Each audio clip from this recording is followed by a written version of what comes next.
on your way to their base. So Lucifer has decent position in this battle. Obviously he has the 2 berserkers already. One thing that you actually want to get is not mud golems. I mean, 1 is good, but they die like to 2 hits from a blade master, because obviously if you're pro you get lucky crits. But that's not the point. Lucifer still hasn't started attacking, and it's 16 minutes into the game. Thought you should know.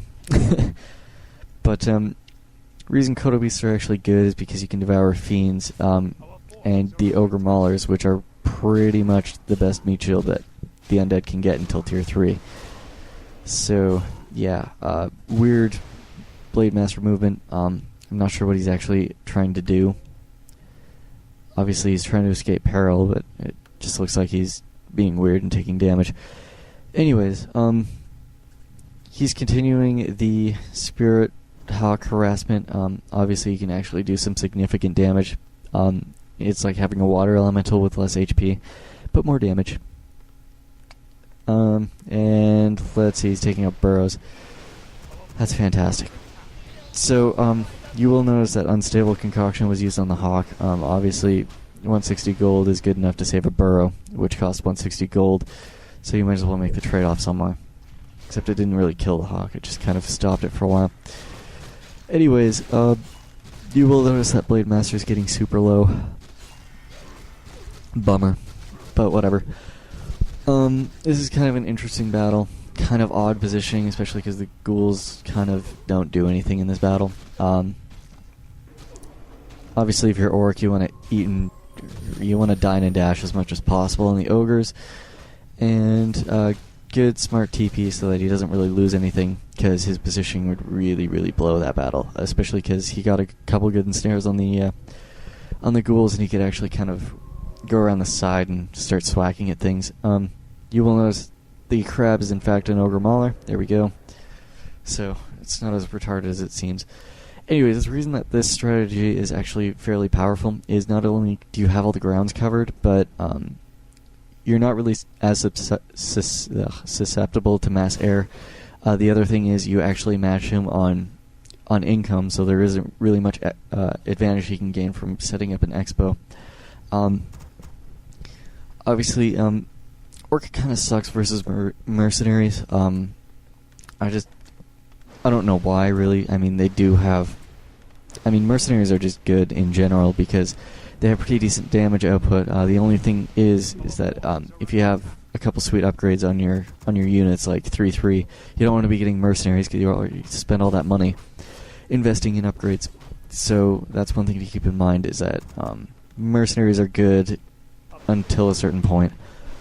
But in this case, they're kind of useful for the undead player, especially because, ogre maulers are just sweet. They're probably the most efficient meat shield that the orc or the undead can get. I kind of mentioned that, but they're actually kind of better than A-bombs for cost, especially damage output wise, because they do fast attack damage as opposed to slow or average. I forget what it is. Whatever. Either way, this strategy kind of balances out too, because you have the Beastmaster and you can actually keep up harassment, and sure, they can harass your gold mine as much as possible with the Blade Master, but really, it doesn't really make that much of a difference, especially if you take up burrows. And nothing's still happening. I believe Lucifer's just kind of making the tech to tier 3 just to start getting frost worms, and that's when shiz really hits the fan and Grubby loses. Yeah, I kind of ruined that part. Grubby loses, my bad. I know a lot of fanboys might be a little mad. Now, you know what I've never tried is actually sacrificing an Acolyte by the time that thing almost dies and see if you actually get the Acolyte back. But it would make for a killer way to save Acolytes. Especially if you got like the hero kill, because then you could see invisible units by the time it died. That'd be awesome. But this is a pretty stupid move by Grubby. I mean, look at how much damage output his fiends and just his random units are doing. Generally, a lot of tier 1 strategies are based on like rushes and pushing. This is basically kind of like the mass hunts, except without a priestess, and it's just kind of ghouls and fiends, and it's kind of a balanced army as opposed to just hunters are cool, let's mass those. So, yeah.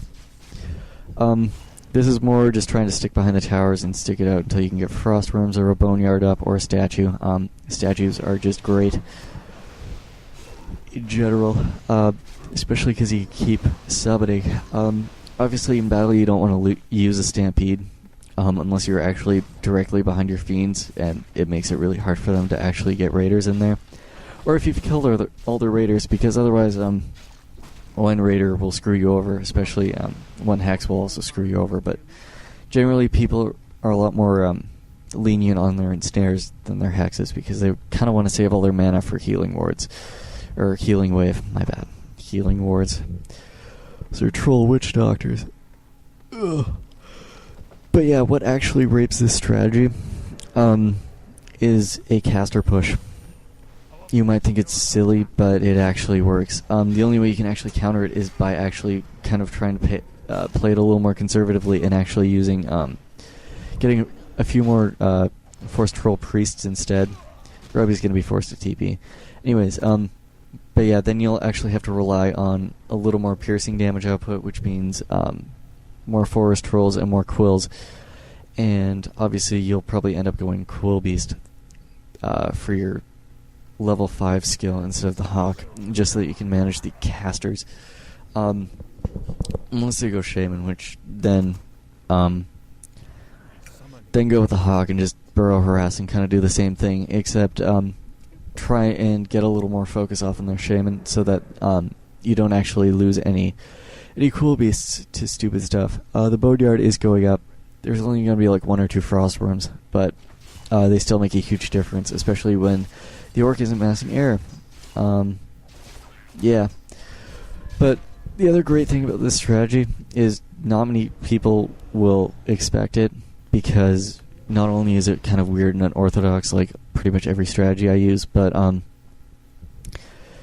it's also kind of hard to counter without tier 3. Yes, Tauren actually raped this crap. If you're smart about how you play as the orc player, you can actually take things out, and if you're actually liberal with your play as opposed to, I'm orc, I'm going to stay at tier 2 because that's what everyone does, and stuff, and yeah, I really don't agree much with Grubby's play on this. Other than the Kodo Beasts were kind of smart for some things. I mean, he could use Devour a little better, and I really don't think raiders are really that important. I mean, 1 or 2 is fine, but you really have no damage output and no way to take out mass units. So, yeah, if you're going against this strategy, go Tauren Chieftain second. Makes it a little harder for the Undead player. I mean, this is still a pretty